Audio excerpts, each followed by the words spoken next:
O relógio marcava 23h47 quando percebi que minha vida havia se transformado em um pesadelo. As luzes azuis e vermelhas da viatura policial iluminavam minha sala de estar em flashes intermitentes, como se anunciassem o fim de um mundo que eu conhecia.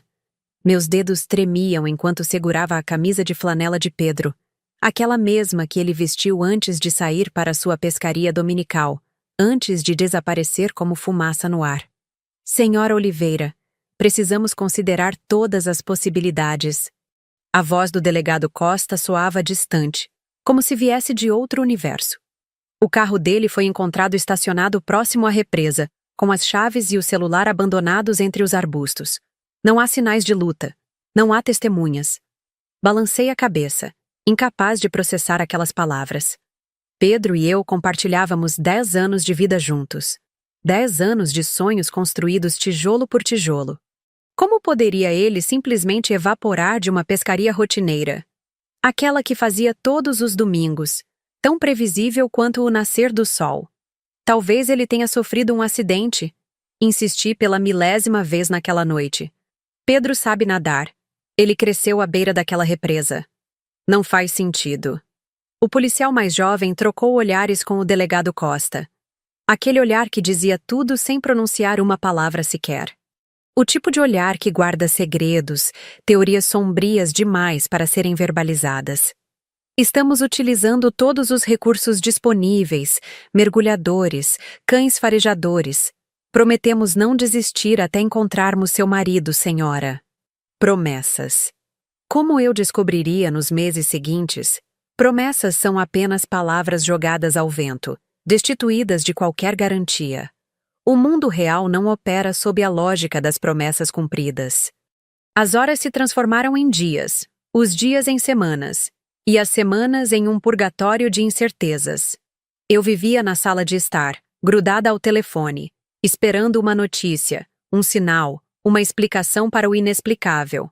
O sofá se tornou minha cama, o laptop meu companheiro, enquanto eu vasculhava notícias sobre desaparecimentos, casos semelhantes, milagres de pessoas encontradas depois de dias no mato. Minha mãe insistia para que eu comesse, para que dormisse adequadamente, para que não perdesse a esperança. Mas o que é esperança quando o chão sob seus pés se desfaz como areia movediça? Foi numa tarde chuvosa, exatamente 5 meses após o desaparecimento de Pedro, que o delegado Costa bateu à minha porta. Seus olhos carregavam um peso que reconheci imediatamente. Encerramos oficialmente as buscas hoje, Ana, ele disse, sentando-se à minha frente com uma pasta de documentos. Todos os indícios apontam para um afogamento. O corpo provavelmente foi levado pela correnteza ou... Ele não conseguiu terminar a frase, e nem precisava. Em algum momento entre o desespero inicial e aquela tarde chuvosa, eu já havia aceitado que Pedro não voltaria para casa. O que eu não podia imaginar é que a verdade seria infinitamente mais cruel do que qualquer cenário que meu coração enlutado pudesse conceber.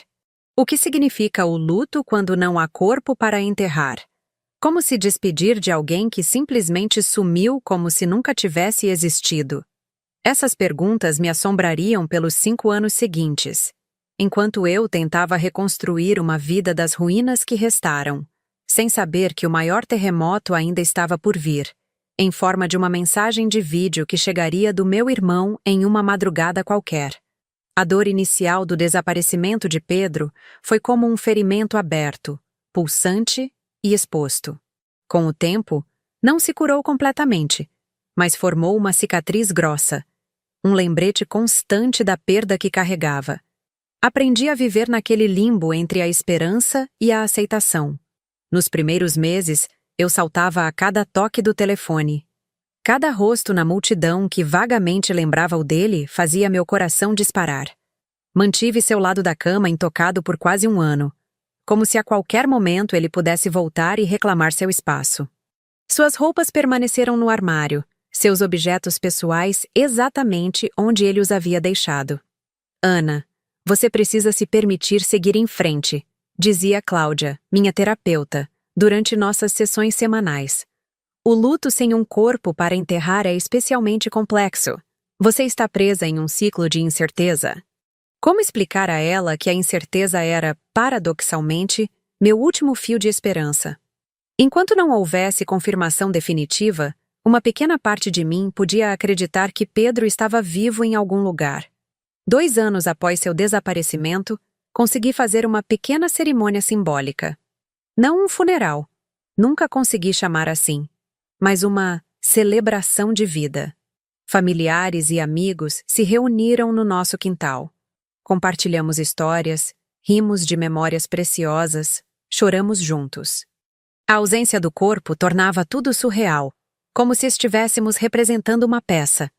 A mãe de Pedro, Dona Mercedes, segurava um porta-retrato com a foto do filho, enquanto as lágrimas escorriam silenciosamente. Meu coração de mãe diz que ele está vivo, Ana. Ela sussurrou quando nos abraçamos. Sinto isso aqui dentro. Um dia teremos respostas.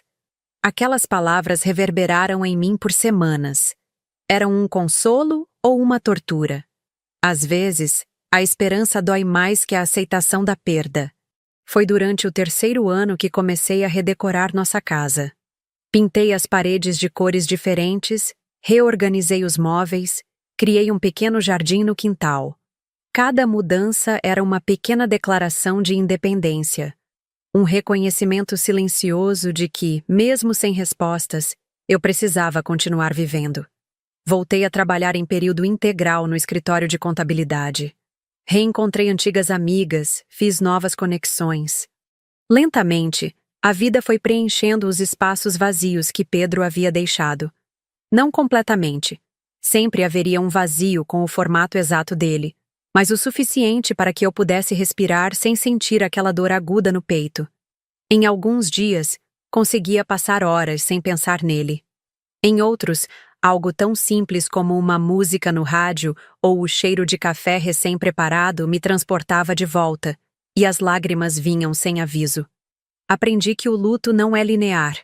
Ele vai e volta como as marés.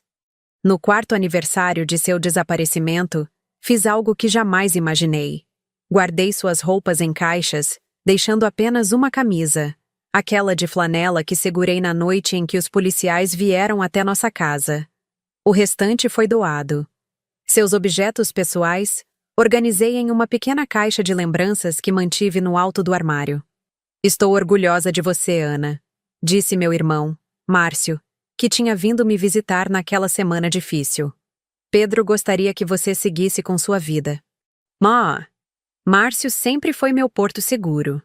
1 ano mais velho que eu, ele assumiu a postura de protetor desde que éramos crianças. Quando Pedro desapareceu, foi ele quem cuidou de todos os detalhes práticos enquanto eu estava paralisada pela dor. E agora, 4 anos depois, era ele quem me ajudava a dar mais um passo em direção à aceitação. O que nenhum de nós poderia imaginar é que Márcio também seria o mensageiro do destino, trazendo à tona a verdade que destroçaria completamente a narrativa que eu havia construído sobre o homem com quem compartilhei uma década da minha vida. Na véspera de completar 5 anos do desaparecimento, eu estava finalmente em um lugar de paz relativa. Havia aprendido a conviver com as perguntas sem respostas. Acreditava, como todos à minha volta, que Pedro havia sofrido um trágico acidente naquela represa. Nunca suspeitei que a realidade fosse tão diferente e que ela estava prestes a vir à tona da maneira mais inesperada possível. A noite em que recebi o vídeo de meu irmão começou como qualquer outra. Era final de inverno, e eu havia me enrolado no sofá com uma xícara de chá e um livro que tentava terminar há semanas. O silêncio da casa era interrompido apenas pelo ocasional uivo do vento nas frestas da janela. Eu estava naquele estado de sonolência pacífica que precede o sono quando meu celular vibrou na mesinha de centro. A tela acendeu com uma notificação. Márcio enviou um vídeo. Olhei para o relógio digital na parede. 1h17 da manhã. Meu irmão nunca enviava mensagens tão tarde, muito menos vídeos. Algo estava errado. Um calafrio percorreu minha espinha enquanto desbloqueava o aparelho. Antes do vídeo, havia uma mensagem curta. Ana, você precisa ver isto. Estou tremendo. Me liga assim que assistir. Meu coração acelerou. Márcio havia se mudado para Florianópolis há 3 meses, para assumir uma vaga de professor na Universidade Federal. O que poderia ser tão urgente a ponto de não poder esperar até o amanhecer? Pressionei o play com dedos trêmulos.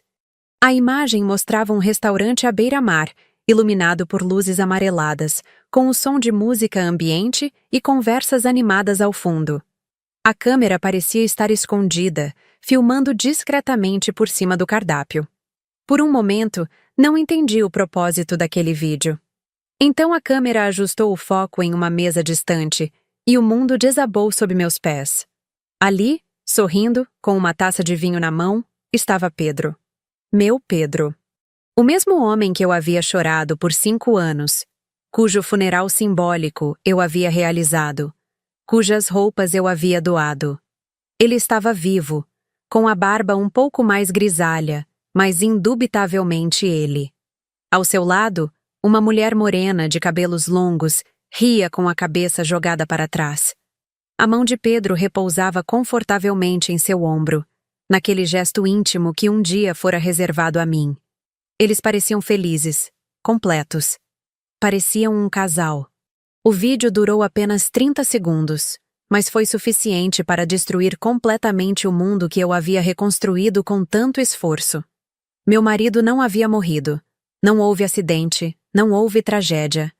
Ele havia escolhido desaparecer. Havia escolhido me abandonar. O celular escorregou das minhas mãos e caiu no tapete. Minha respiração tornou-se superficial e rápida. A sala parecia girar ao meu redor. Era como se cada minuto dos últimos 5 anos estivesse sendo reescrito. Cada lágrima derramada agora manchada por uma cruel ironia. Depois do choque inicial, veio a raiva. Uma fúria que cresceu do fundo do meu estômago, subiu pela garganta e explodiu em um grito que ecoou pelas paredes vazias da casa. Agarrei o celular novamente e liguei para Márcio, minhas mãos tremendo tanto que mal conseguia segurar o aparelho. "Onde você está agora?" Perguntei assim que ele atendeu, sem cumprimentos, sem preâmbulos. "No hotel, a 3 quadras do restaurante." A voz de Márcio também tremia. "Ana, eu não sabia o que fazer. Estava jantando e simplesmente o vi. No começo pensei estar louco, que era apenas alguém parecido, mas..." "Ele ainda está lá?" Interrompi, minha voz agora perigosamente controlada. "Sim, eles pediram a sobremesa quando saí para te ligar. Faça uma chamada de vídeo, agora." Não reconheci minha própria voz. Era fria, determinada, quase mecânica. "Ana, tem certeza? Talvez devêssemos pensar em como..." "Agora, Márcio." Houve um momento de silêncio do outro lado da linha. Então, "Ok, vou voltar lá. Me dê 10 minutos." Aqueles 10 minutos foram os mais longos da minha vida. Pior que as primeiras 24 horas do desaparecimento. Pior que a espera pelos resultados das buscas na represa. Porque agora eu sabia. A verdade que eu nunca havia considerado. A traição mais profunda possível. Levantei-me e fui até o espelho do corredor. A mulher que me encarava era uma estranha.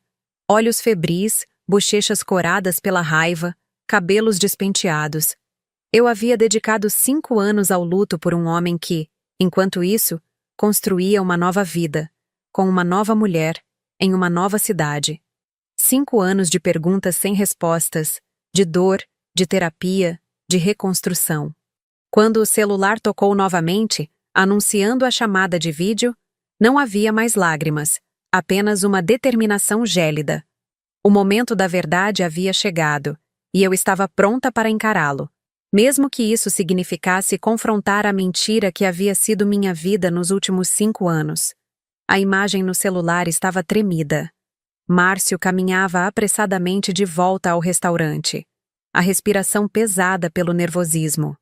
O barulho da orla marítima servia como pano de fundo para o que seria o confronto mais surreal da minha vida. "Estou entrando agora", sussurrou meu irmão.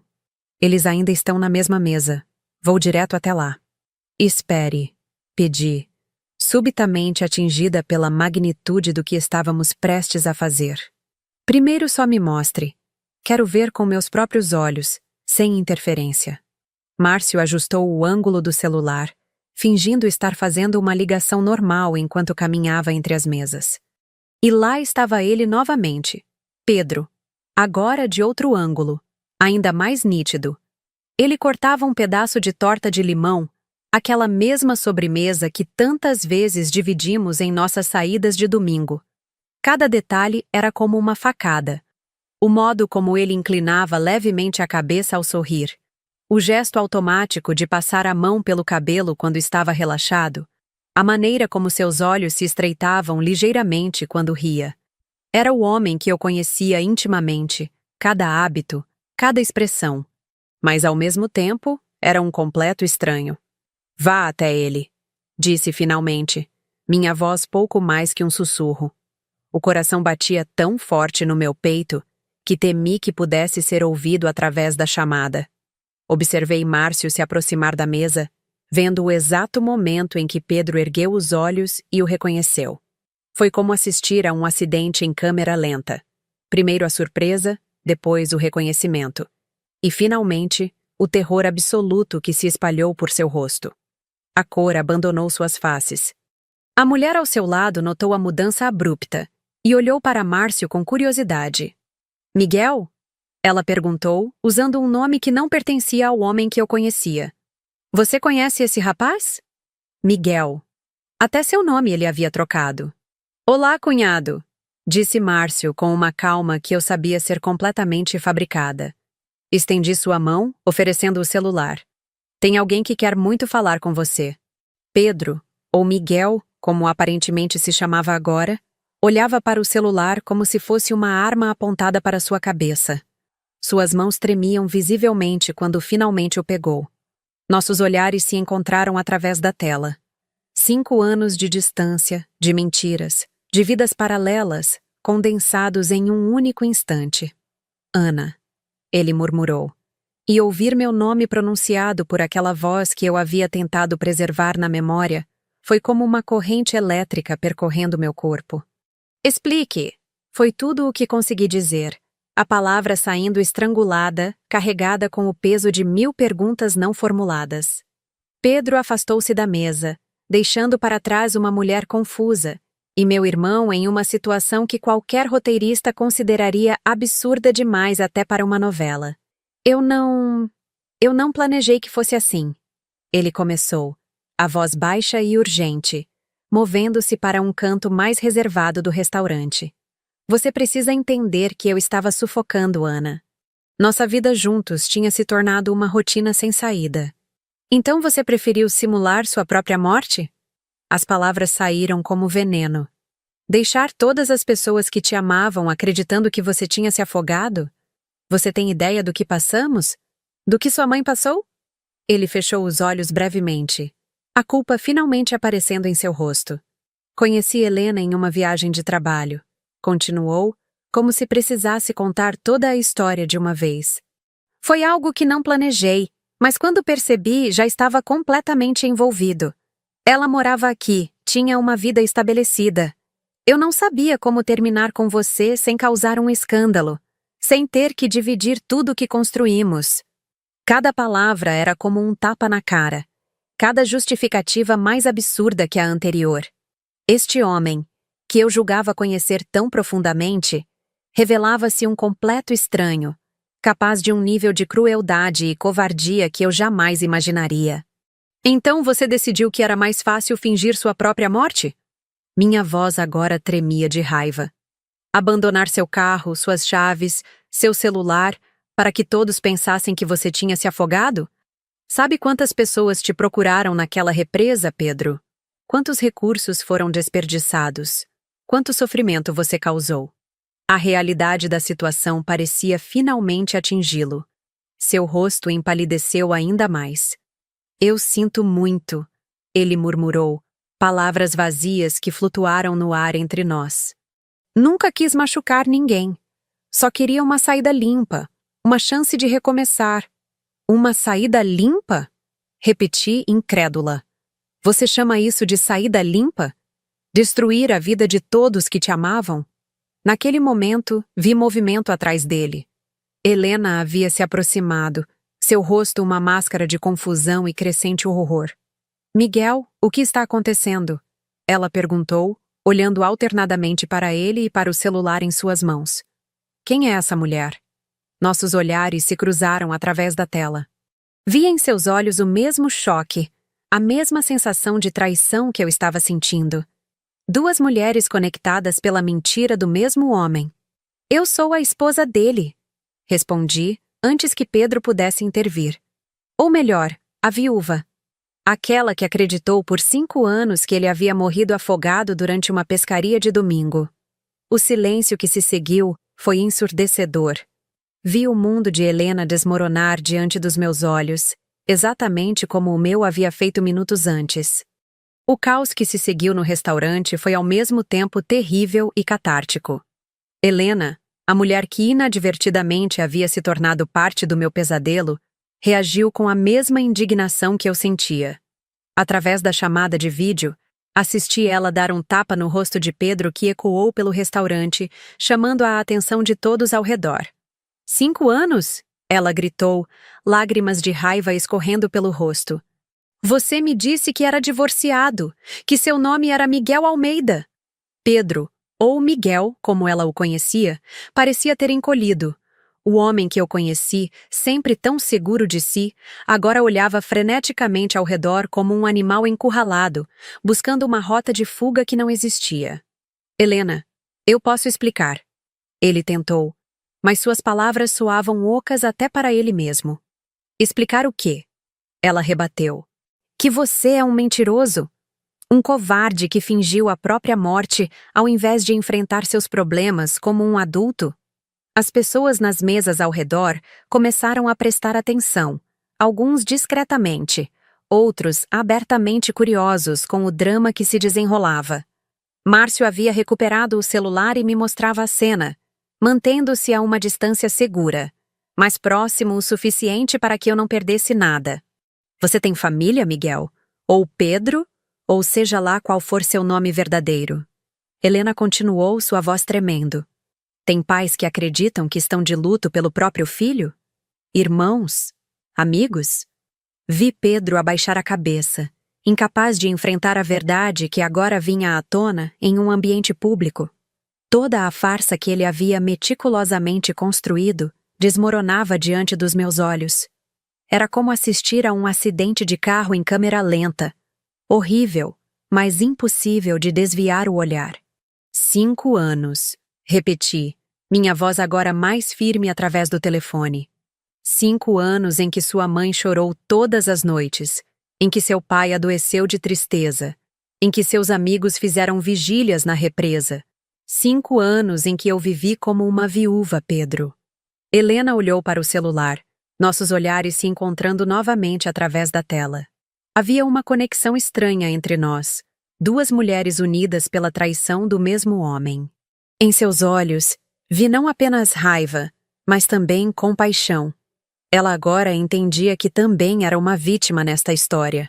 Quanto tempo estamos juntos, Miguel? Ela perguntou, voltando-se para ele. 4 anos e meio? Isso significa que você mal esperou alguns meses depois de morrer para começar uma nova vida comigo. Tudo planejado, não é? Pedro permaneceu em silêncio, aparentemente entendendo que não havia defesa possível para suas ações. O restaurante inteiro parecia ter entrado em um estranho silêncio, todos os olhos voltados para aquela cena surreal. Foi nesse momento que meu irmão, sempre protetor, sempre prático, tomou uma decisão. Viu entregar o celular a Helena. Segure isso um instante, ele pediu antes de se virar para Pedro. O que aconteceu em seguida foi rápido demais para que eu pudesse processar completamente. Márcio acertou um soco no rosto de Pedro com tal força que o fez cambalear para trás, derrubando uma cadeira. Anos de raiva contida, de ver meu sofrimento, de lidar com o luto de toda a família, canalizados em um único golpe. Isso é pelo que você fez à minha irmã, ele disse, a voz tremendo de emoção. Um segundo soco seguiu-se ao primeiro. E isso é pela sua mãe, que quase morreu de desgosto. Os seguranças do restaurante rapidamente intervieram, separando os 2 homens. Helena permanecia imóvel, ainda segurando meu celular, permitindo que eu testemunhasse tudo. Nossos olhares se encontraram novamente através da tela, e vi nela uma aliada inesperada. Acho que todos merecemos explicações completas, ela disse, dirigindo-se a mim com uma dignidade surpreendente dadas as circunstâncias. Você e a família dele. Ele acabou de destruir não apenas uma, mas 2 vidas. De repente, senti uma estranha sensação de calma me envolver. Por 5 anos, vivi com perguntas sem respostas, com um luto incompleto, com a dor constante do não saber. Agora, finalmente, eu sabia a verdade. Por mais dolorosa que fosse, por mais cruel e devastadora, era a verdade. Não há explicação que justifique isso. Respondi, minha voz surpreendentemente firme. Algumas traições são grandes demais para serem perdoadas. Helena assentiu, lágrimas silenciosas ainda escorrendo por seu rosto. Concordo. Nunca mais quero ver esse homem na minha frente. Ela se virou para Pedro, que agora estava sendo contido por um dos seguranças, um filete de sangue escorrendo de seu nariz. Suas coisas estarão na portaria amanhã. Não volte ao meu apartamento. Não me procure. Você está morto para mim, assim como fingiu estar morto para ela. As palavras dela ecoaram dentro de mim, como se fossem minhas próprias. Era exatamente isso que eu sentia. Pedro havia morrido para mim naquela noite. Não o corpo, mas algo muito mais profundo e significativo. O homem que eu amei nunca realmente existiu. Foi apenas uma elaborada ilusão. Quando a chamada finalmente terminou, deixei o celular cair no sofá e permaneci imóvel por longos minutos, tentando processar a nova realidade que se descortinava diante de mim. A verdade, afinal, não havia me libertado. Havia apenas substituído um tipo de dor por outro completamente diferente. Os dias que se seguiram à descoberta foram um turbilhão. Márcio voltou na manhã seguinte, pegando o primeiro voo disponível para estar ao meu lado. Sentados na varanda da casa que um dia compartilhei com Pedro, ele me contou os detalhes do que aconteceu após o fim da chamada. Ele tentou me procurar no hotel depois, Márcio explicou, uma xícara de café esfriando entre suas mãos. Apareceu por volta das 3 da manhã, completamente desesperado. Os olhos vermelhos, as roupas desalinhadas. Implorou para que eu não contasse para ninguém, ofereceu dinheiro, prometeu explicações. E o que você disse? Perguntei, embora já pudesse adivinhar. Disse que já era tarde demais, que você tinha todo o direito de contar para quem quisesse, especialmente para a família dele. Márcio fez uma pausa, seu rosto endurecendo com a lembrança. Ele chorou, Ana. Sentou-se no saguão do hotel e chorou como uma criança. Não por arrependimento genuíno, mas pelo medo das consequências.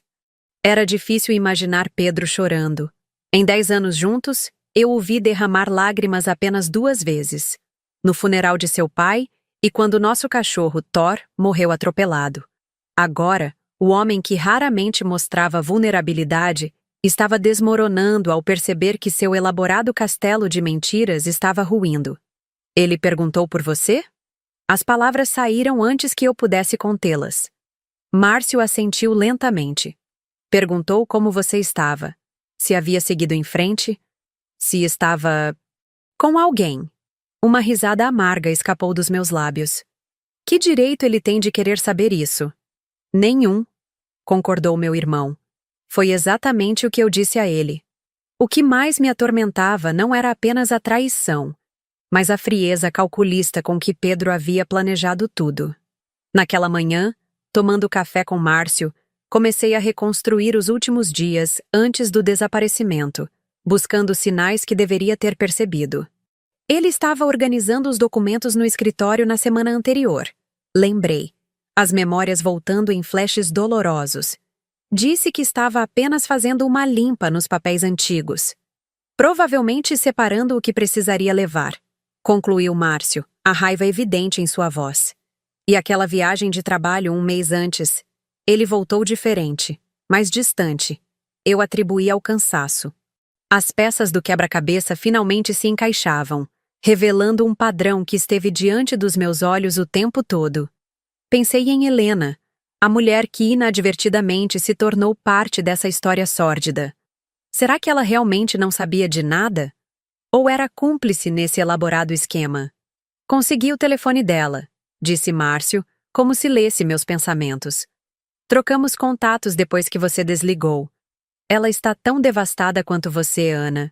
Pelo que entendi, ele contou que era divorciado, que o casamento havia acabado mal e que preferia não falar sobre o passado. Havia um estranho conforto em saber que não fui a única enganada. Helena e eu, duas mulheres que nunca se conheceriam em circunstâncias normais, agora unidas por uma experiência tão bizarra que parecia saída de um filme de suspense. Ela me enviou uma mensagem esta manhã. Continuou meu irmão, pegando o celular. Perguntou se poderia falar com você quando estiver pronta. Acho que ela também está buscando respostas. A decisão mais difícil veio em seguida. Contar ou não à família de Pedro. Dona Mercedes, que havia sofrido tanto com o desaparecimento do filho, merecia saber a verdade, ou seria melhor deixá-la com a crença de que seu filho havia sofrido um acidente trágico? Ela tem o direito de saber, concluí após horas de reflexão. Por mais doloroso que seja, a verdade é melhor que viver em uma mentira. Eu, mais que ninguém, sei disso agora. A revelação para a família de Pedro foi um momento que nunca esquecerei. Márcio e eu fomos até a casa de Dona Mercedes, onde ela vivia sozinha desde que o marido falecera 2 anos após o desaparecimento do filho. Carlos, o irmão mais velho de Pedro, também estava presente. Havíamos pedido que ele estivesse ali para apoiar a mãe. Quando mostrei o vídeo e expliquei o que havia acontecido, o silêncio que se seguiu foi ensurdecedor. Dona Mercedes olhava fixamente para a imagem congelada de seu filho na tela do celular, como se tentasse reconciliar aquela visão com os 5 anos de luto que havia vivido. Meu filho está vivo? Ela finalmente perguntou, a voz quase inaudível. Sim, confirmei gentilmente. Ele está vivendo em Florianópolis com uma nova identidade.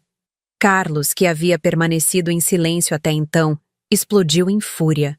Aquele filho da mãe. Enquanto nós sofremos, enquanto mamãe quase morreu de tristeza, ele estava vivendo tranquilamente em uma praia? Começando uma nova vida como se nós não existíssemos? Dona Mercedes ergueu a mão, silenciando o filho mais velho. Seus olhos, antes marejados, agora demonstravam uma determinação surpreendente. Você tem o endereço? Ela me perguntou. Márcio sabe onde ele trabalha. Respondi. E a mulher com quem ele vivia terminou tudo depois que descobriu a verdade. A matriarca da família Oliveira assentiu lentamente, processando cada informação. Então, fez algo que me surpreendeu. Levantou-se, caminhou até uma estante de fotos e retirou todos os porta-retratos que continham imagens de Pedro. Um a um, ela os colocou em uma caixa vazia que encontrou no armário da sala. Meu filho morreu naquele domingo, ela declarou, a voz firme apesar das lágrimas que agora corriam livremente. O homem neste vídeo não é meu Pedro. Não é o menino que criei para ser honesto e corajoso. Este homem é um estranho para mim. A força daquela mulher de 60 e poucos anos me impressionou. No fundo, talvez ela sempre soubesse que algo não se encaixava na história do afogamento. Seu instinto maternal, aquele mesmo que a fez dizer na celebração de vida que sentia que o filho estava vivo, havia estado certo o tempo todo. Apenas não da maneira como imaginávamos. Nas semanas seguintes, recebemos notícias de Pedro através de mensagens desesperadas que ele enviava a todos nós. Implorava por perdão, tentava justificar o injustificável, prometia compensar por todo o sofrimento causado. Nenhum de nós respondeu. O telefone que uma vez esperei ansiosamente que tocasse com notícias dele, agora era ignorado quando seu número aparecia na tela. As mensagens eram deixadas sem leitura, os e-mails enviados diretamente para a pasta de spam. Era como se estivéssemos, coletivamente, realizando o luto que nunca pudemos completar antes, não pela sua morte física, mas pela morte da imagem que tínhamos dele. Num domingo à tarde, cerca de 1 mês após a descoberta, ele apareceu na minha porta. Estava mais magro, com olheiras profundas e uma aparência de derrotado que nunca havia visto nele antes. Ana, ele começou, a voz embargada. Por favor, me deixe explicar. Olhei para aquele homem que um dia havia sido o centro do meu mundo e senti nada. Nem raiva, nem amor, nem ódio. Apenas um vazio enorme onde antes havia existido tanta emoção. Não há nada para explicar, Pedro, respondi calmamente. Suas ações disseram tudo o que eu precisava saber sobre quem você realmente é. Eu te amava, ele insistiu, lágrimas começando a se formar em seus olhos. Só não estava mais feliz, não sabia como sair daquela situação sem machucar você. Deixei escapar uma risada amarga. E fingir sua própria morte foi sua solução para não me machucar? Fazer sua mãe acreditar que tinha perdido um filho? Fazer seus amigos arriscarem suas vidas te procurando naquela represa? Ele abaixou a cabeça, incapaz de sustentar meu olhar. Vá embora, Pedro, disse finalmente. Você conseguiu o que queria. Sua liberdade, sua nova vida. Agora nos deixe em paz para reconstruir as nossas. Helena me deixou. Ele murmurou, como se isso pudesse despertar alguma simpatia em mim. Perdi meu emprego depois que a história se espalhou. Não tenho para onde ir. Naquele momento, entendi que ele não estava ali por arrependimento genuíno, mas porque seu elaborado plano havia fracassado e ele precisava de um plano B. Eu era apenas isso, uma alternativa, uma rede de segurança. Esse não é mais o seu lar, respondi, minha voz firme. E eu não sou mais sua vida de reserva. Fechei a porta, não com raiva, não com drama, mas com a tranquilidade de quem finalmente entende que algumas pessoas entram em nossas vidas apenas para nos ensinar como somos fortes quando elas saem. O tempo tem um modo curioso de cicatrizar feridas. Não as apaga completamente. As cicatrizes permanecem como mapas de nossas batalhas, mas diminui sua dor aguda até que possamos carregá-las sem que dominem nossa existência.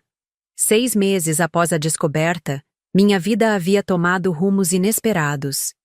Dona Mercedes e eu desenvolvemos uma relação ainda mais próxima, unidas por uma dor compartilhada que apenas nós podíamos compreender verdadeiramente. Visitávamos-nos regularmente, cozinhávamos juntas e em nossas conversas raramente mencionávamos o nome de Pedro. Ele ligou novamente ontem, ela comentou durante um de nossos almoços de domingo, agora uma tradição entre nós. Disse que conseguiu um emprego novo em São Paulo que está se tratando com um terapeuta. Assente, servindo mais um pouco de suco. Ele me mandou e-mail. Não respondi. Dona Mercedes sorriu tristemente. Eu respondi. Disse que precisava de mais tempo. Que talvez um dia eu consiga perdoá-lo, mas que esse dia ainda não chegou. Admirava a capacidade daquela mulher de manter uma porta entreaberta para o perdão, mesmo depois de tudo. O amor de mãe operava em uma frequência diferente, capaz de absorver dores que pareciam impossíveis de suportar. Você é mais forte que eu, confessei. Não, ela respondeu, pegando minha mão sobre a mesa.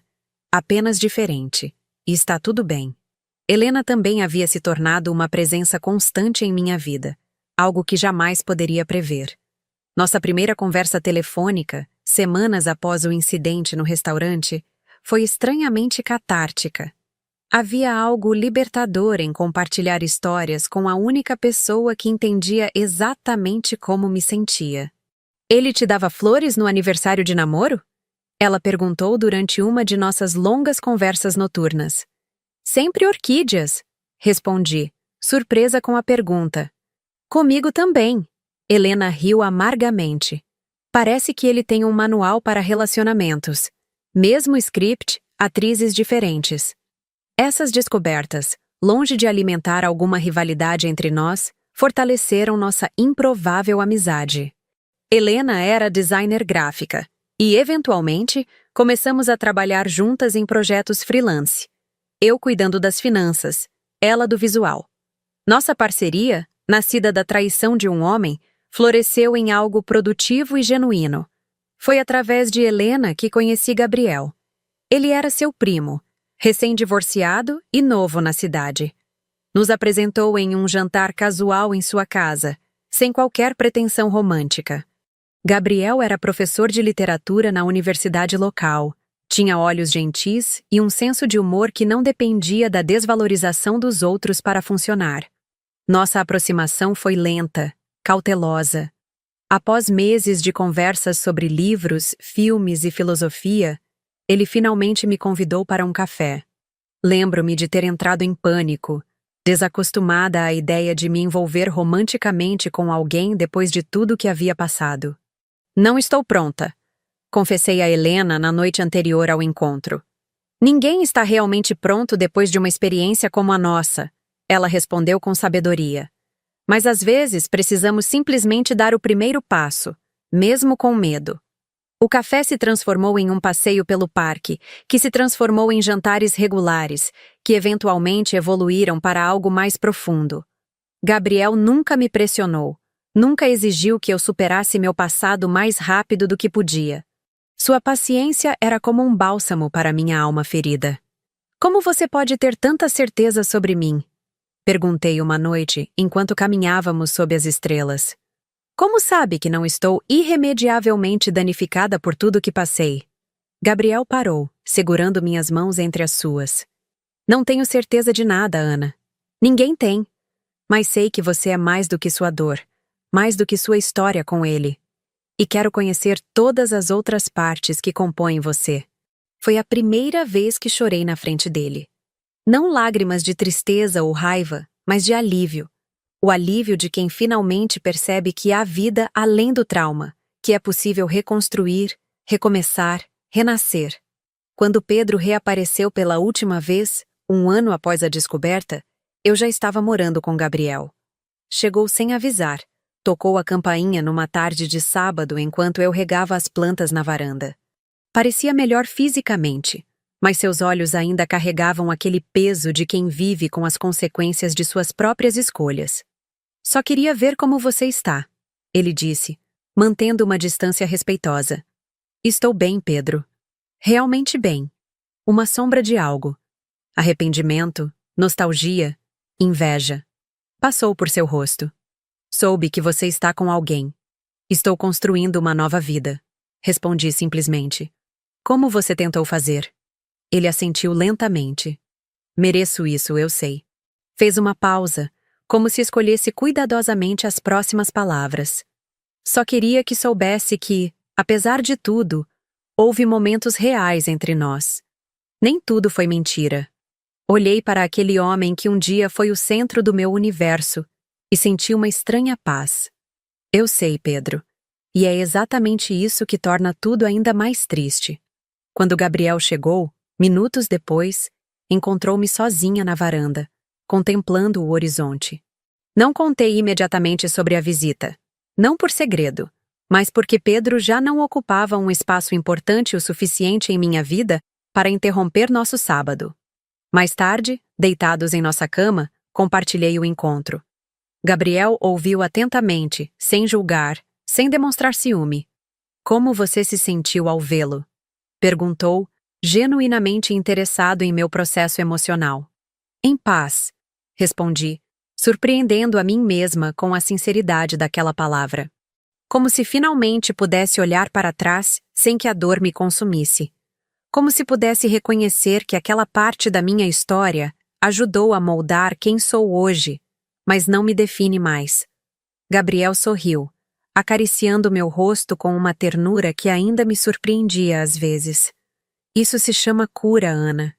E você merece cada centímetro desse caminho que conquistou. Naquela noite, aninhada nos braços do homem que havia me ensinado a confiar novamente, percebi que talvez o desaparecimento de Pedro tenha sido, ironicamente, o evento que me permitiu encontrar a versão mais autêntica e forte de mim mesma. Uma versão que, provavelmente, nunca teria descoberto se continuássemos juntos. O destino tem um senso de humor peculiar. Às vezes, precisamos nos perder completamente para finalmente nos encontrar. 3 anos se passaram desde aquela noite fatídica em que recebi o vídeo de Márcio. O tempo, esse tecelão incansável, continuou seu trabalho de entrelaçar os fios soltos de nossas vidas em novos padrões, alguns surpreendentes, outros inevitáveis. Gabriel e eu nos casamos em uma cerimônia simples no jardim da casa que compramos juntos. Diferente da união com Pedro, desta vez formalizamos tudo no papel. Talvez uma pequena cicatriz de desconfiança que ainda carregava comigo. Dona Mercedes estava lá, radiante como se fosse a mãe da noiva. Helena foi minha madrinha, uma escolha que ainda provocava olhares curiosos naqueles que conheciam nossa história. Quem diria, hein? Ela sussurrou enquanto ajustava meu véu minutos antes da cerimônia. De todas as formas que imaginei conhecer minha melhor amiga, nunca pensei que seria através de um homem que fingiu a própria morte. Rimos juntas, aquele tipo de riso que só vem quando a dor se transforma em uma anedota distante, algo que já não tem poder sobre nós. Família é um conceito curioso. Crescemos acreditando que são aqueles unidos pelo sangue, mas com o tempo, percebemos que família são aqueles que permanecem quando o mundo desmorona. Márcio e sua esposa, Helena e seu novo namorado, Dona Mercedes e até mesmo Carlos, que inicialmente foi o mais resistente a me aceitar após o rompimento com seu irmão, todos eles se tornaram minha família escolhida. Hoje, acordo todas as manhãs ao lado de um homem que conhece cada centímetro da minha história e ainda assim escolhe me amar por completo. Temos uma filha de 1 ano, Sofia, cujos olhos curiosos ainda não conhecem a tristeza do mundo. Às vezes, observando-a dormir, imagino como contarei a ela sobre Pedro quando for mais velha. Não como o vilão da história, mas como parte do complexo mosaico que me trouxe até aqui. Pedro se mudou para o exterior há 2 anos. Soube através de Dona Mercedes, com quem ele reconstruiu uma frágil relação à distância. Ele se casou novamente, tem um filho pequeno. Parece estar finalmente em paz consigo mesmo. Não guardamos mais rancor. O rancor é um fardo pesado demais para carregar por uma vida inteira. Mas também não há espaço para ele em nosso presente, apenas nas páginas viradas do passado. Helena eventualmente encontrou seu caminho também. Depois de alguns relacionamentos complicados, conheceu André, um arquiteto tranquilo que a faz rir como nunca a vi rir antes. Nossos filhos brincam juntos aos domingos, enquanto nós 4 compartilhamos um almoço no quintal. É uma cena doméstica que jamais imaginei para mim mesma durante aqueles dias sombrios de luto. Na semana passada, recebi um e-mail inesperado. Era de Pedro, o primeiro contato direto em mais de 2 anos. Nele, não havia justificativas ou desculpas. Apenas uma confissão sincera de que, apesar de todo o mal que causou, era grato por termos todos encontrado um caminho para a felicidade. Sei que não mereço um lugar em sua vida atual, ele escreveu. Mas quero que saiba que a lição mais importante que aprendi é que a honestidade, por mais dolorosa que seja, é sempre melhor que a mais elaborada das mentiras. Você me ensinou isso da maneira mais difícil. Mostrei o e-mail a Gabriel, como faço com tudo em nossa vida. Ele o leu em silêncio, depois segurou minha mão. Vai responder? Pensei por um momento. Não sei. Talvez um dia. Por enquanto, prefiro deixar o passado onde ele pertence. Ele assentiu, compreendendo o que muitos não entenderiam. Não era sobre perdoar ou não perdoar Pedro. Essa página já havia sido virada. Era sobre honrar meu próprio caminho, reconhecer que algumas pontes, uma vez queimadas, não precisam ser reconstruídas.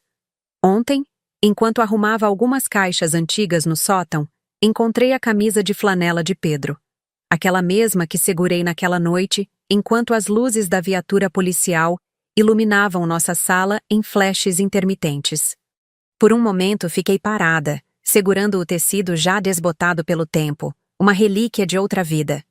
Olhei pela janela do sótão e vi Gabriel no jardim, brincando com Sofia. Seus risos subiam até mim como bolhas de sabão flutuando no ar.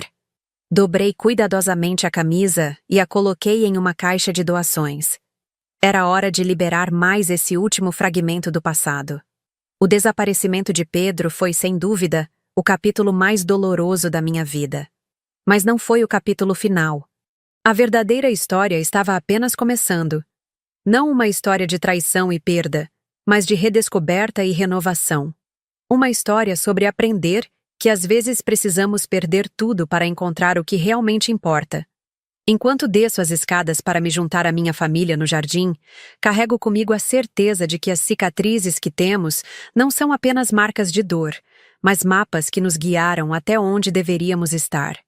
E por mais estranho que pareça dizer isso agora, o desaparecimento do meu ex-marido foi, de fato, a melhor coisa que me aconteceu na vida. Não pelo abandono em si, mas pelo caminho de autodescoberta que se abriu depois dele. Porque às vezes, é apenas quando alguém desaparece completamente de nossas vidas que finalmente temos espaço para aparecer plenamente nas nossas próprias. E você? Já teve alguma perda que, com o tempo, percebeu ser na verdade um recomeço? Compartilhe sua história nos comentários e junte-se a essa conversa sobre como as dificuldades podem se transformar em oportunidades de crescimento.